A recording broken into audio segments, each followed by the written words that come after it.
उत्तर प्रदेश में राजनीतिक सरगर्मियां शुरू हो चुकी हैं। सभी दल अपने अपने हथकंडे आजमाने के लिए मैदान में उतर रहे हैं।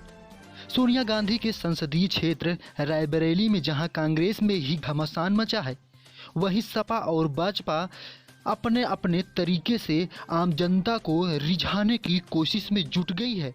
यही कारण है कि एक तरफ भाजपा के उप मुख्यमंत्री पत्रकारों से रूबरू होते थे, तो वहीं दूसरी तरफ सपा की राष्ट्रीय प्रवक्ता सुमैया राणा समाजवादी पार्टी महिला घेरा कार्यक्रम में शिरकत कर रही थी। दोनों अपने अपने सरकार का गुणगान करके अपनी अपनी बातें रख रहे थे। हालांकि सुपरमार्केट में आयोजित सपा महिला घेरा कार्यक्रम में सैकड़ों महिलाएं तथा कई लोग उपस्थित रहे।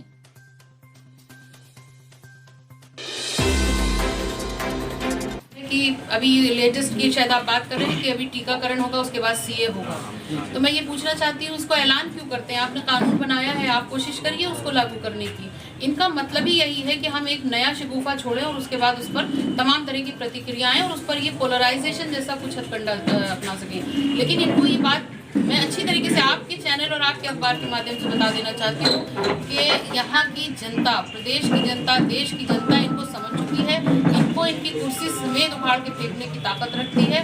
ये ना सीए लागू कर पाएंगे, ना ये एनआरसी लागू कर पाएंगे। ये सिर्फ अपनी भाषा बदलते रहेंगे, अपने लोगों को आगे लाते रहेंगे कि ये हम लोगों को वलगलाएं, लेकिन इनके वलगलाने में जनता नहीं है। आप कह रही हैं कि महिलाओं को उत्पीड़न हो रहा है, और योगी सरकार कह रही है कि महिलाओं के लिए महिला मिशन शक्ति के तहत हर थानों में व्यवस्थाएं की गई हैं, उसको किस रूप में देख रही है? देखिए, इस सरकार ने क्या किया? कोई नया काम नहीं किया। आपने 1090 पावर लाइन क्यों बंद कर दी, जिसकी पूरे देश में वाहवाही हो रही थी? आपने 181 का क्या हाल किया?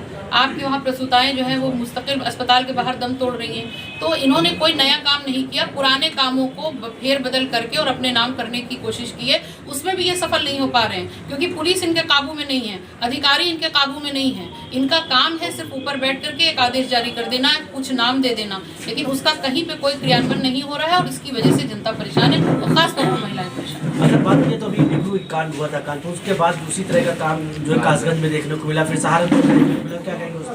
देखिए, ये सरकार की विफलता है। मैं यही तो मैं कह रही हूँ कि पुलिस इनके हाथ से निकल चुकी है, सारे डिपार्टमेंट्स इनके बाहर हैं, इनके हाथ के मंत्री इनके खुद नहीं सुन रहे हैं, तो इसके ये हाल होना है प्रदेश में। किसान आंदोलन में क्या? देखिए, मैं यही बार बार कहती हूँ कि मैं उस पार्टी से बिलोंग करती हूँ जिसके मुखिया जो है वो धरती पुत्र के नाम से मशहूर है। तो हमारी पार्टी तो मुस्तकिल किसानों के लिए जो कदम उठाएगी और जो उठाती आई है वो सब देखेंगे। रही बात किसान आंदोलन की, तो जिस पार्टी की नज़र में अन्नदाता का सम्मान ना हो, उस पार्टी के लिए और क्या लफ्ज़ इस्तेमाल किया जा सकता है कि ये पूंजीपतियों की जेब भरने के लिए आप किसानों को लाठी बरसा रहे हो, उनके ऊपर वाटर गैलन छोड़ रहे हो, उनके ऊपर आंसू गैस छोड़ रहे हो। पिछले साल यही काम इन्होंने हम महिलाओं के साथ किया था, इस बार किसान के साथ कर रहे हैं। लेकिन ठीक है, इनका चेहरा सामने आ रहा है और ये सब धुल करके आ गए। 2022 इनको जवाब देने को तैयार। किसान ट्रेन रोको अभियान करने जा रही है, तो उस पर समाजवादी पार्टी उसको किस तरह से देखती है? क्या वो भी सहयोग करेगी? या देखिए, इसके अभी दिशा निर्देश राष्ट्रीय अध्यक्ष जी के यहाँ से नहीं आए हैं, लेकिन किसानों की तरफ पूर्णता समाजवादी पार्टी का ध्यान है और पूरी तरीके से हम किसानों का सहयोग करते हैं और उनका सपोर्ट। आपकी पार्टी आंदोलनकारी पार्टी को भी जानी जाती है, अब आंदोलन जीवी शब्द एक आ गया है बीच में, इसको क्या कहेंगे? अब उसका जवाब तो राष्ट्रीय अध्यक्ष ने दे दिया कि आप चंदा जीवी हैं, अगर हम आंदोलन जीवी हैं। आंदोलन तो एक अच्छा शब्द है। अगर इन्होंने संविधान को पढ़ा होता, कि अच्छी किताबें पढ़ी होती, तो उन्हें समझ में आता जिस आंदोलन को ये आंदोलन जीवी कह रहे हैं, उन्हीं आंदोलन जीवियों ने इस देश को आज़ाद कराया था। आप कैसी बात करते हैं कि आंदोलन जीवी है? बड़े बड़े आंदोलन हुए हैं, जेपी आंदोलन से बड़े बड़े नेता निकले हैं जिन्होंने देश को दिशा आगे बढ़ाया है। उसके बाद आप बोलते हैं आंदोलन जीवी? शर्म नहीं आती? और इतने बड़े ओहदे पर रहने के बाद चाचा कह रहे हैं 2022 में गठबंधन से चुनाव लड़ना चाहते हैं, लेकिन कुछ लोग हैं एक नहीं होने दे रहे हैं। वो कौन लोग हैं? अब उसके लिए तो आपको वक्त का इंतजार करना पड़ेगा। वो कौन लोग हैं और क्या होगा, ये आने वाला वक्त आपको अच्छी तरीके से बताएगा।